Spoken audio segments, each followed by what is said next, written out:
Descubre las edificaciones bíblicas que la ciencia no puede explicar. Una frase que suena a misterio, pero también a invitación. Frente a textos antiguos que describen obras colosales, barcos capaces de albergar familias y bestias, torres que desafían el cielo, santuarios desmontables llenos de oro, muros que se desploman desde dentro y plataformas con bloques tan grandes que desafían la intuición, surge una pregunta legítima y diversa. ¿Qué partes de esas historias desafían verdaderamente a la ingeniería y a la arqueología modernas? ¿Y cuáles son problemas abiertos que aún reclaman investigación interdisciplinaria? Este análisis acompaña al espectador por una cronología técnica, desde la Arca de Noé hasta la plataforma herodiana, deteniéndose en los nudos constructivos que, hoy por hoy, la ciencia no ha resuelto por completo. Comenzando por la Arca, el texto bíblico presenta un proyecto con dimensiones y prioridades muy concretas: volumen, estabilidad y compartimentación. Si se toman las medidas tradicionales expresadas en cúbitos, la embarcación alcanza longitudes y volúmenes comparables a buques de carga modestos modernos. Convertidas a unidades contemporáneas, esas cifras ofrecen rangos que, aunque variables por la longitud exacta del cúbito usada, dibujan un volumen interior enormemente generoso. Espacio suficiente para múltiples niveles, corrales, almacenes y sistemas de ventilación rudimentarios. Esa es la primera imagen. Una caja flotante, más parecida a una barcaza que a un navío de quilla afilada, diseñada no para navegar con viento, sino para resistir agitación masiva del agua. Desde el punto de vista de la construcción, varias decisiones son llamativas. La selección de maderas resistentes, la idea de subdividir el interior en compartimentos para reducir el efecto de las cavidades libres de agua, el revestimiento externo con betún o pez como sellante y la posible incorporación de refuerzos longitudinales y transversales sugieren un proyecto pensado con criterios prácticos. Los carpinteros de la antigüedad conocían técnicas de ensamblado por espigas, clavijas y mortajas. Existían también métodos para tratar la madera contra la humedad. Pero ahí aparece un nudo técnico: la combinación entre tamaño, flotabilidad y estabilidad.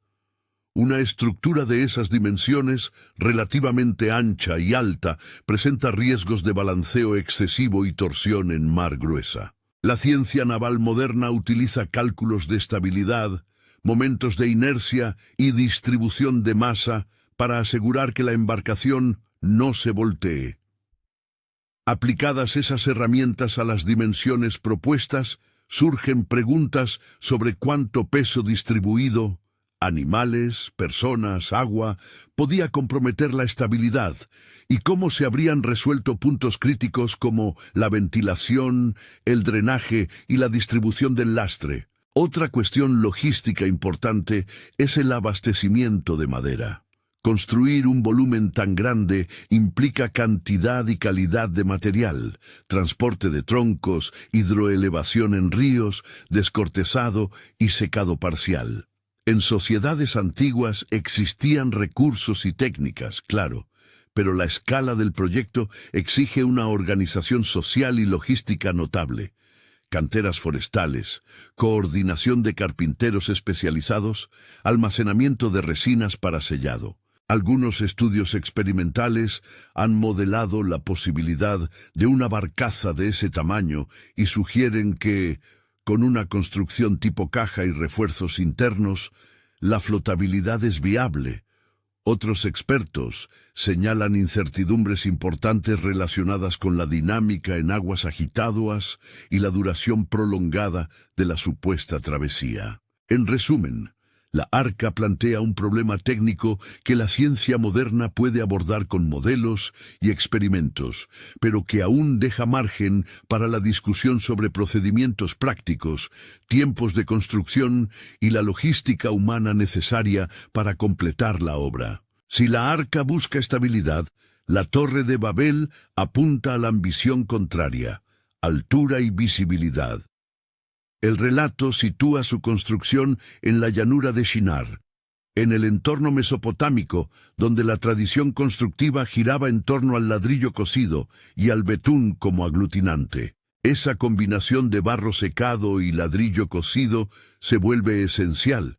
El ladrillo cocido aporta resistencia a la compresión y permite elevar muros con cierto espesor, mientras que el betún servía tanto como impermeabilizante como hormigón primitivo en juntas. En esencia, levantar una estructura monumental sobre una llanura aluvial exige resolución de varios problemas. Una cimentación que soporte el peso sin hundimiento, técnicas para elevar material a gran altura y un sistema de producción masiva de piezas estandarizadas. La estandarización aquí es clave. Fabricar miles de ladrillos con medidas coherentes implica talleres organizados, hornos, suministro de combustible y mano de obra especializada. La hipótesis que surge, y que el texto mismo sugiere, es que la construcción dependía menos del esfuerzo individual heroico y más de la capacidad administrativa para coordinar procesos industriales tempranos. El nudo técnico en la Torre de Babel es doble. Por un lado, la ingeniería pura del levantamiento. ¿Qué métodos emplearon para elevar y asentar materiales a grandes alturas sin andamiajes metálicos modernos? Se conocen soluciones antiguas, ramplas, grúas de madera, poleas simples, pero elevar miles de ladrillos y compactarlos con betún para lograr estabilidad a gran altura presenta desafíos de tolerancias y seguridad muy considerables. Por otro lado, está la dimensión social. La obra exigía una coordinación del trabajo en escala masiva. Si se aceptan las palabras del texto que describen una dispersión repentina por la confusión de lenguas, la explicación que propone la narración es de naturaleza organizativa más que técnica. Desde la óptica científica, esto abre una interrogante interesante. ¿Puede la ingeniería por sí sola explicar la magnitud de una obra así sin una estructura administrativa avanzada? Y más aún, ¿qué parte de la imposibilidad final se debe a factores técnicos, inestabilidad, fallos de cimentación, y qué parte a interrupciones sociales? Cabe añadir que, arqueológicamente, no existe una identificación irrefutable de la torre bíblica en el sentido que el texto presenta. Algunos han propuesto el Etemenanki de Babilonia como eco histórico, pero no hay consenso que relacione de forma directa ese monumento con el relato. Por tanto, la pregunta que plantea el título se mantiene. Hay elementos técnicos reconocibles en la tradición mesopotámica que hacen plausible la construcción de altas estructuras por etapas, pero la combinación de escala y coordinación social sigue siendo un punto en el que la ciencia ofreció respuestas parciales y sigue abierta a debate. Si el desafío técnico de Babel es altura y coordinación, el tabernáculo ofrece una paradoja fascinante. Un edificio sagrado diseñado para ser portátil y, sin embargo, dotado de una precisión y riqueza de materiales que parecen propias de obras permanentes. Las instrucciones textuales describen medidas exactas, materiales exquisitos como oro y plata, madera de acacia trabajada y cortinas de lino y pelo de cabra. El resultado es un sistema modular, un armazón interior, paneles ensamblables, palos para transporte y bases dispuestas para mantener la integridad estructural durante desmontes y montajes repetidos. Desde un punto de vista técnico, diseñar para la movilidad implica resolver dos tensiones opuestas: hacer piezas ligeras y manejables en el día a día y al mismo tiempo suficientemente rígidas y seguras para resistir el uso litúrgico y la exposición a elementos.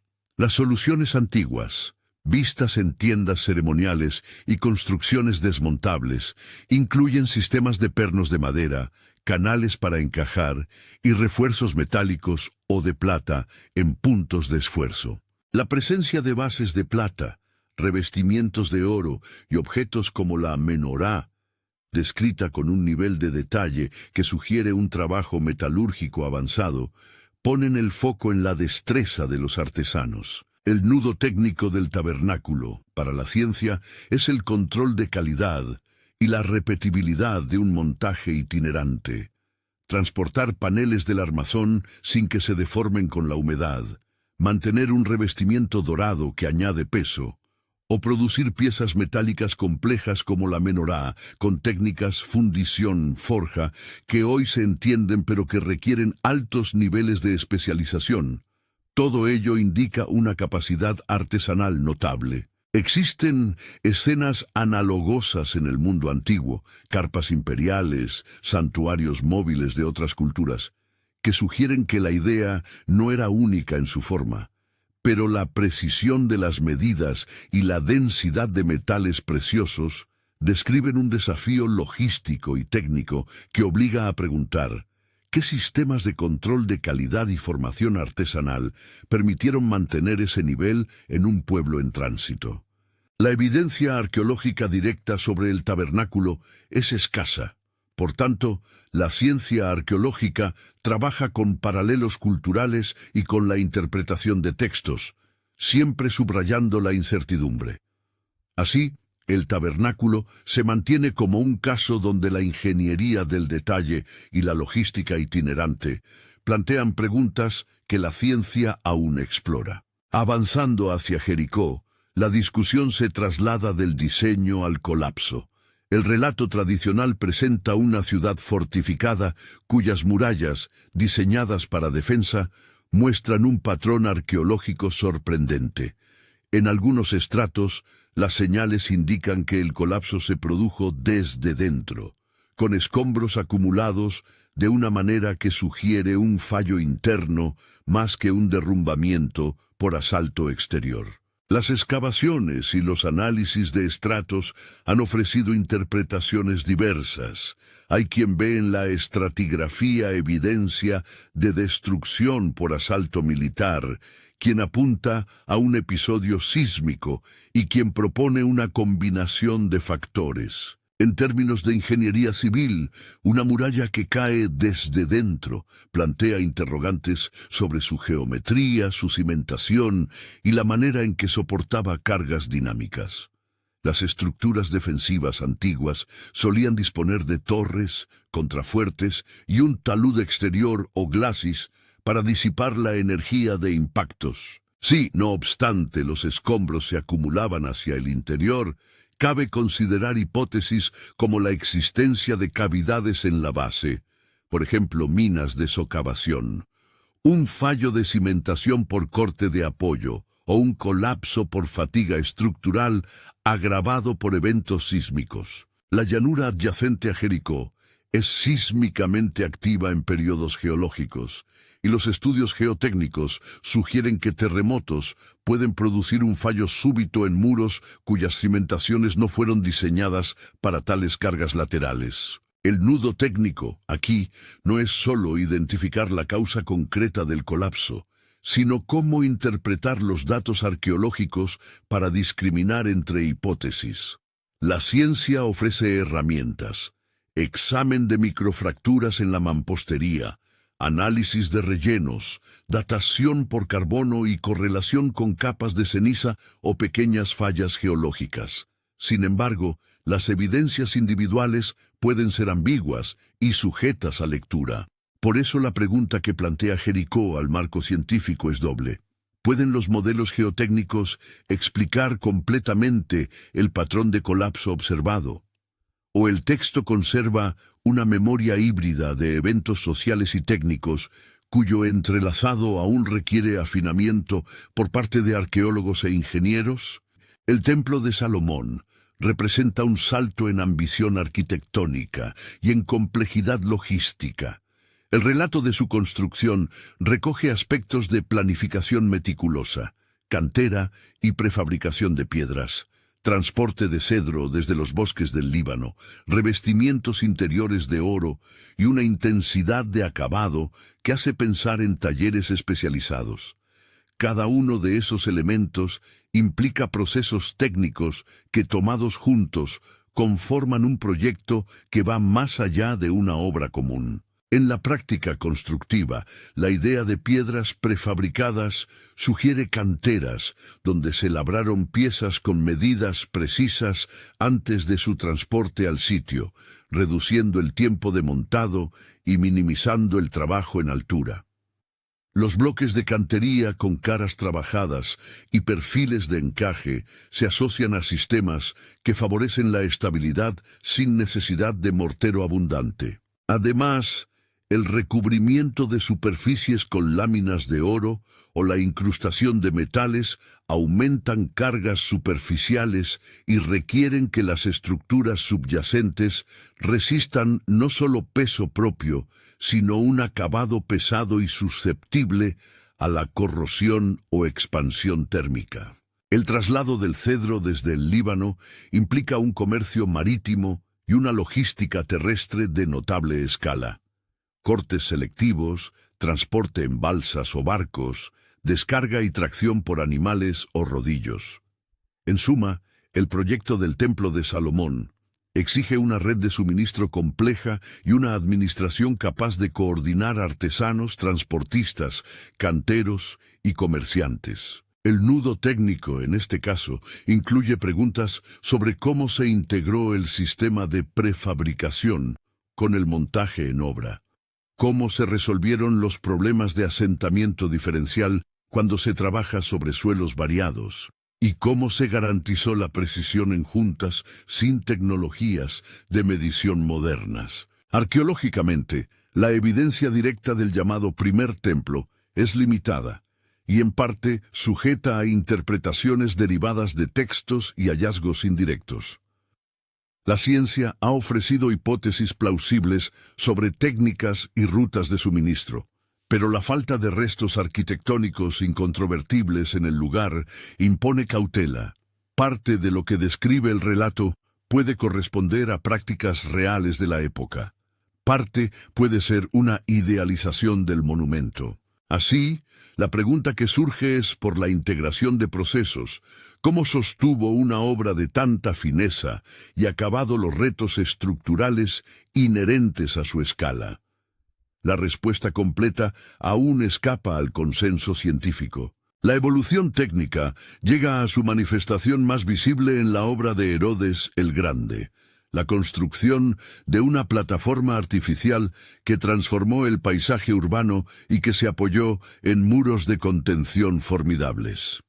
Las piedras empleadas en el revestimiento de estos muros alcanzan pesos que asombran a quien las contempla hoy en el muro occidental. Los sillares herodianos presentan una cantería de gran talla, con superficies pulidas y márgenes labrados, y su puesta en obra revela un dominio del manejo de grandes bloques. Desde la ingeniería, mover y colocar bloques de decenas de toneladas sin maquinaria moderna implica métodos de eficiencia ingeniosa, rampas de tierra, rodillos de madera, trineos lubricados, palancas y sistemas de contrapeso.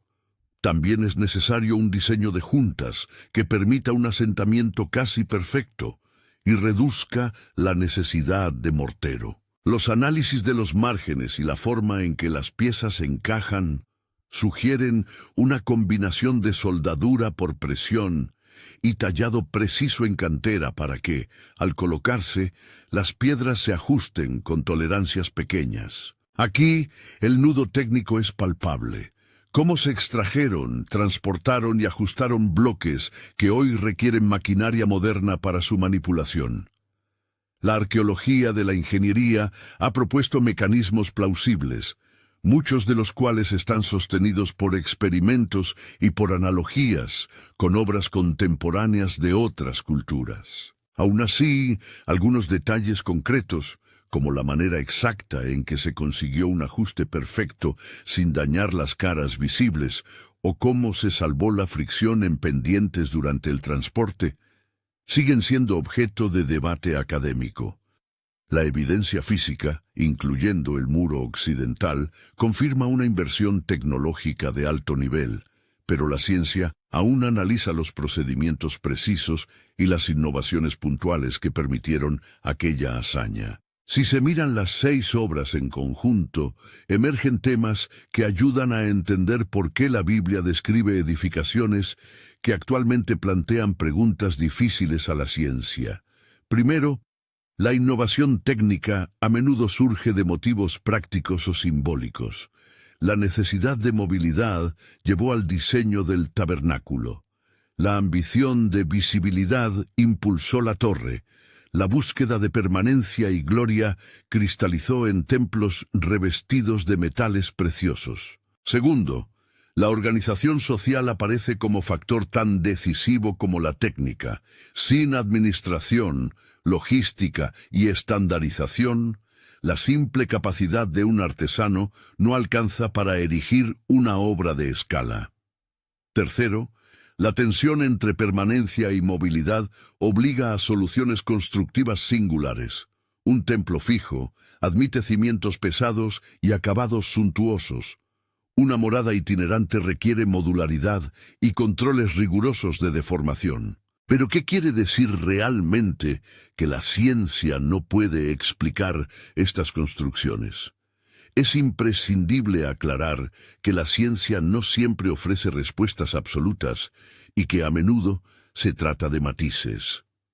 En muchos casos existen hipótesis arqueológicas y modelizaciones ingenieriles plausibles que explican mecanismos generales: la flotabilidad de un casco ancho, la elevación por rampas, la producción masiva de ladrillos, las técnicas de cantera y transporte por rodillos. Sin embargo, hay particularidades, niveles de detalle, procedimientos exactos, decisiones administrativas concretas, que por falta de evidencia directa o por la complejidad de la interacción entre factores técnicos y humanos, permanecen como cuestiones abiertas. La frase del título pretende subrayar precisamente eso: no una invocación inevitable a lo sobrenatural, sino el reconocimiento de un conjunto de problemas técnicos e históricos que la ciencia, con los datos actuales, no ha resuelto por completo. A lo largo del trayecto cronológico, la ciencia ha avanzado en la reconstrucción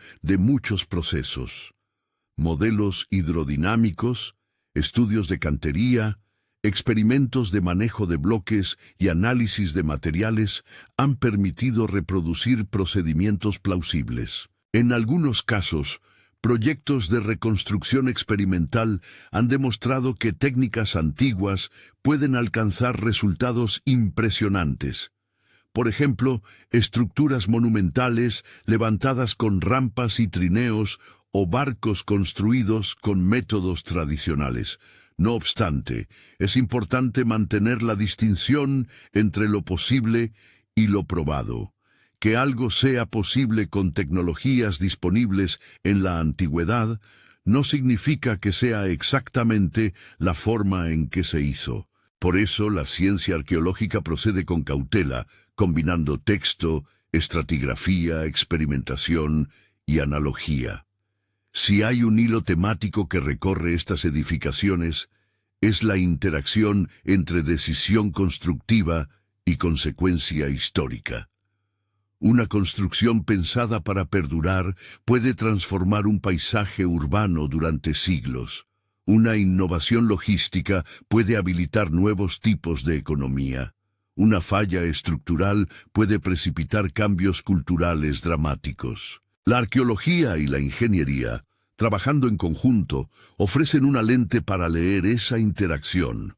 Comprender cómo se hizo algo ayuda a entender por qué sucedieron determinadas transformaciones sociales y viceversa. Algunas notas finales, que sirven tanto como resumen, como invitación a la discusión.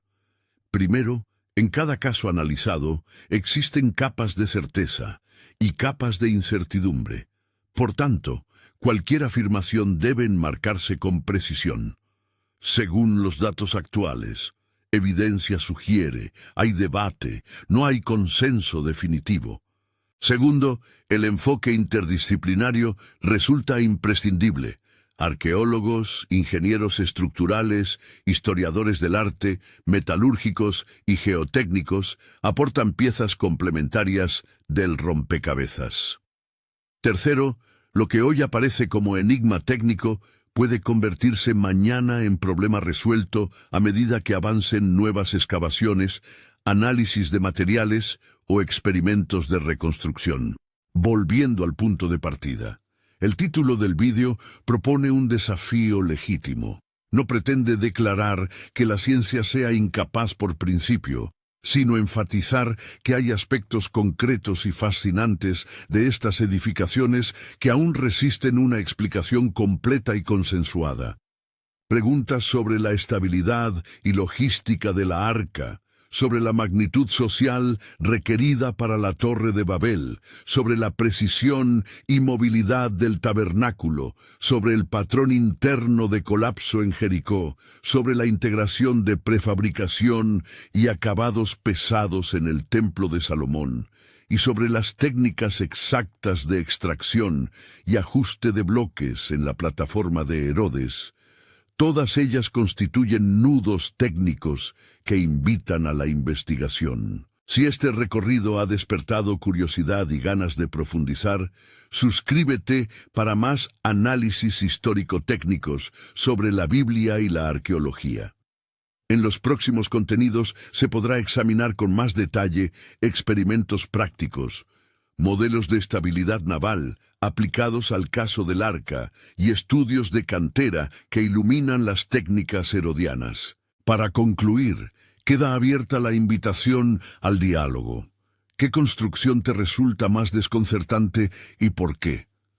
¿Te fascina más la idea de una embarcación gigantesca con compartimentos internos, la enorme coordinación social de una torre, la precisión móvil del tabernáculo, el colapso inexplicable de una muralla, la fineza del templo de Salomón o la monumentalidad de la plataforma herodiana? Déjalo en los comentarios y activa la campana para no perder los próximos videos donde se desmenuzarán modelos técnicos, se presentarán experimentos y se cruzarán más evidencias arqueológicas con la ingeniería histórica. La conversación entre texto antiguo y método científico sigue abierta. Explorarla es parte de comprender mejor nuestro pasado y las capacidades humanas que lo hicieron posible.